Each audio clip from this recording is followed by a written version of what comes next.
This is my first attempt on the 4 Islands challenge, and this challenge is very simple. I can only build on one island and one island alone and win the game. And I'm not sure if it's going to be easier to do on just Seafarers or like I'm doing right here, Seafarers and Cities and Nights, both being active. Now, I think the best way to go about it is to try like I did here to build mostly on wood to get that science bonus as quickly as I can. It took me too long this game to get the science bonus, and I think that's why I ultimately failed. But if you can get the science bonus, then every turn you're guaranteed a card. Unless the 7's rolled, then you don't get to take advantage of that. And also, I had some decent numbers too. You'll see I have a 12, but I guess you can't avoid that if you're trying to build on that hot island with a 10, 9, 6, 3. I never got to that 5 stone though. And I knew someone was going to build on the island, so it had to be Gray. And of course, he put down a knight right in front of my road because I was just going to cut him off real quick and get the 5 stone plus the 3-for-1 port. But it wasn't meant to be, and that's okay because using an alchemist right here to get that much needed paper. And this is only for the level 2 city improvement.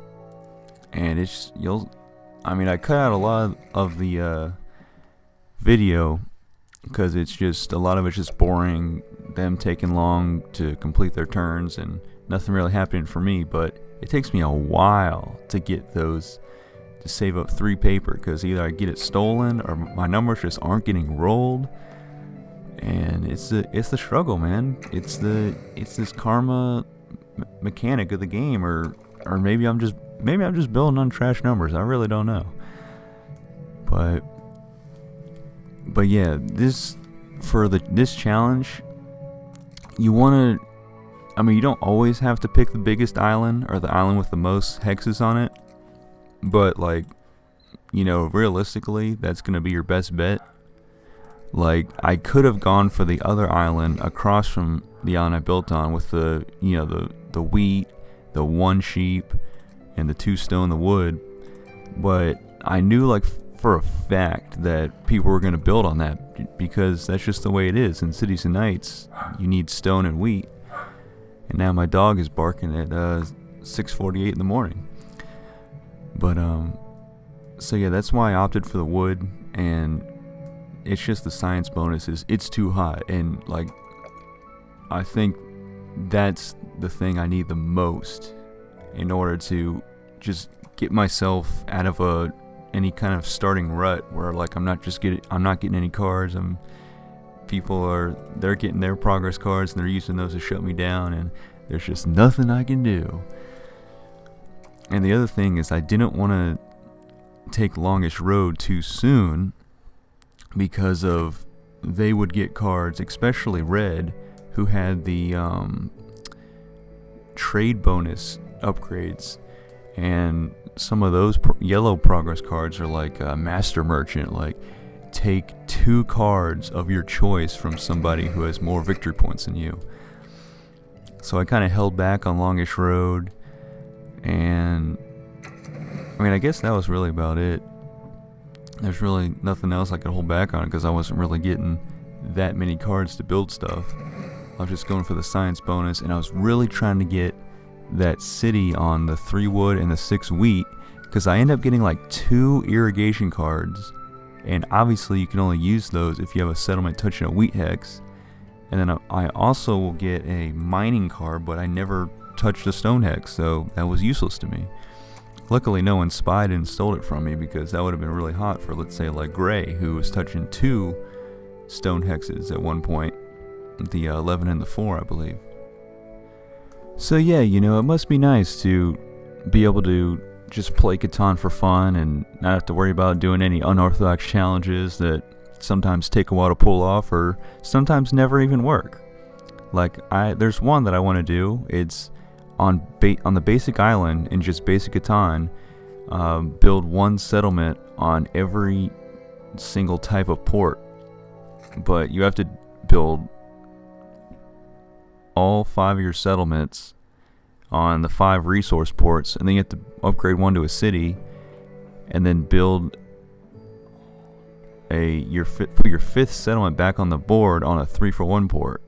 Because there's 6 ports if you think about it. You got 3-for-1 port, brick port, wood port, sheep port, stone port, and wheat port. And by the time, I mean, you gotta start on the edges of the board. You gotta start on the shore. You gotta build your starting 2 settlements on ports, and then work your way around the board all the way on, only on the outsides, pretty much. So that, man, if I pulled that off, that'd be another notch in the belt right there. And now Red's starting to pull away from us a little bit. He's already got his metropolis, and we're only playing to 16 victory points, so he's definitely cruising along. And he was actually the same player, if you look at his name from my last video, where he just got all 3 metropolises. Like, either this man has some good luck, or he's just smart. He builds on like good numbers and good resources, and I'm just like, I have to win in an not normal way. I have to win in an unorthodox way. And I steal from him, but it's really not helping because I just need my numbers rolled. That's all I need. But I think by now I have the science bonus, so we get that settlement on the wheat hex, and some papers rolling in. And what I did not realize is that Red is gonna get the science metropolis before I do. And at first I was like, where is he getting all this paper? Like, he does not have a city on that 10 wood in the left part of your screen. So where is he getting it? But then I realized he has the trade bonus, which is where you can trade any commodity at a 2-for-1 rate, which is super hot for this man, because if you look, he's getting cloth from an 8 sheep, a 3 sheep, and another 8 sheep hex. Plus he has a sheep port, which I just now realized. So this man can trade for anything he wants. Now look, he's up to 14 points. He just got that metropolis. So I'm like, and I was just getting, wasn't even really paying attention, but I was like, dude, I just need to use this alchemist. I need to get this paper. Like, I need to make this happen. Not only do I need this metropolis so that other people can't get it, I also need the hot green progress cards that come along with having these city upgrades.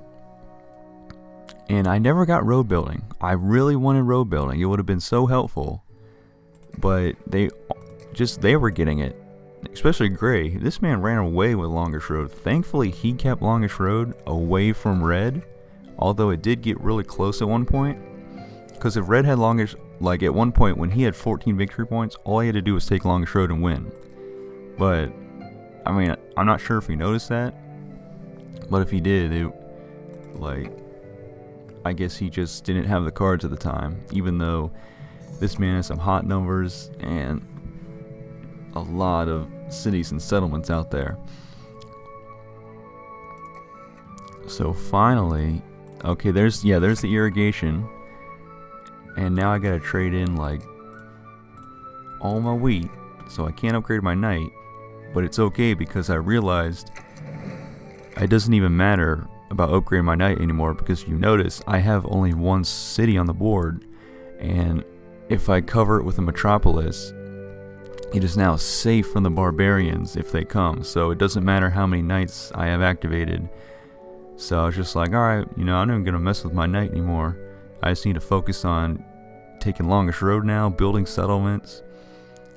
And I did have to downgrade that city on the 9 wood, 10 wood, and 6 brick. But now that I think about it, I probably should have done the opposite, because when I had to destroy that city from the barbarians coming earlier, I ended up only getting 1 wood from that 9 roll, but I could have got a wood and a paper. So that was definitely mistakes were made, but I didn't think I was going to win anyways. I just wanted to show you guys how I'm coming along with this challenge, because this challenge is pretty hard. So there goes Red. He can't stop himself. He has to get at least 2 metropolises per game, and now this man is 1 point from winning. I guess his 2 progress cards were nothing hot for him. And then what you're gonna be surprised by, me too, is that Gray is gonna swoop in and take this victory right out from under Red's nose. And I was like, oh, we got time. I just gotta at this point I'm trying to get my settlements down and then just take longest road, because it's better in my hands and out of their hands.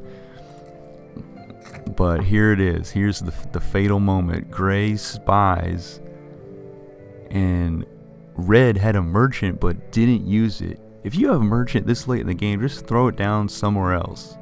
Even if you already have the merchant on the board, just use it, so there's no chance of someone taking it from you unless they have the merchant card. So he builds that settlement. He's going to use merchant right here, and he's going to win.